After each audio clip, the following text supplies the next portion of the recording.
and we are going to talk about one of the most common and tricky interview questions, which is tell me about yourself. You don't want to say about like families or hobbies or like your personal life. They want to know about your.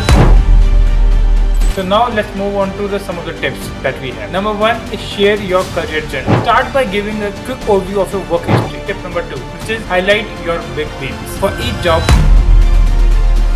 So now let's move to tip number three, which is link your skills to the job. Now connect your experience to the role you are applying for and show the.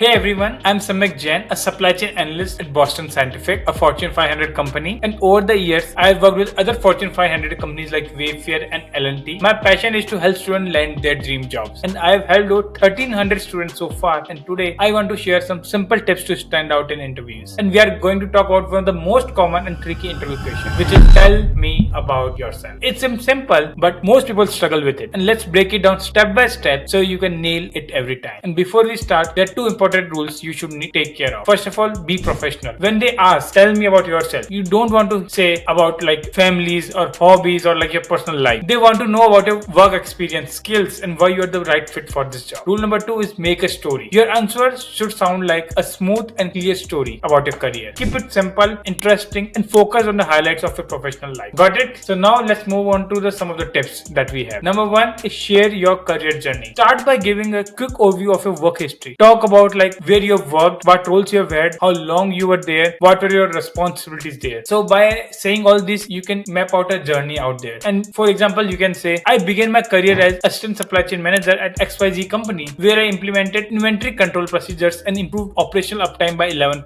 Then I worked as a supply chain co-op at XYZ, where I focused on logistics optimization and supplier collaboration for 8 months. Currently, I am a supply chain analyst at XYZ company, where I lead projects to enhance forecast accuracy and reduce cost across global operations. This helps the interviewer see your career growth and understand what you've done so far. So before we go to the next step, if you're finding value in my content, don't forget to subscribe to my channel by clicking on a button below for more strategies and tips, and follow me on Instagram for quick updates. So now let's go to tip number two, which is highlight your big wins. For each job, mention one major achievement that shows how you made a difference. Think about time when you save time, save money, or improve some process basically. For example, you can say at XYZ company, I developed a supply chain optimization roadmap that increased domestic fulfillment by 10% within 3 months while cutting costs. At XYZ company, I implemented a statistical forecasting model which helped improve forecasting by X percentage, directly enhancing supply chain planning. And these examples demonstrate the values you bring to any team. So now let's move to tip number three, which is link your skills to the job. Now connect your experience to the role you are applying for and show the interviewer why you are a good fit for this role. So for example, over here, you can say something like, I know this role requires someone who can drive supply chain efficiency and manage cross-functional teams. In my current role, I have done similar things like leading SNOP meetings, collaborating globally to align supply chain strategies with organizational goals. I am confident my skills and experience align perfectly with what you are looking for. This shows you have done your homework and are ready to contribute to your team. Now moving to the tip number four, which is end strong. And it doesn't mean you have to fight with them. What you have to do is wrap up by explaining why you are the perfect fit for the job. Be confident and clear about what makes you stand out. For example, you can say, with my proven track record of improving supply chain processes, my expertise in data-driven decision making, and my passion for optimizing operations, I can make a meaningful impact in this role. I'm excited about the opportunity to bring my skills to your team, and this leaves a positive and lasting impression. So to sum it up, here is how to answer tell me about yourself question basically. Share your career journey in simple terms, talk about your biggest achievements, link your experience to the job you are looking for, and with confidence and enthusiasm by sharing why you are a good fit. If you found this helpful, don't forget to like, share, and subscribe.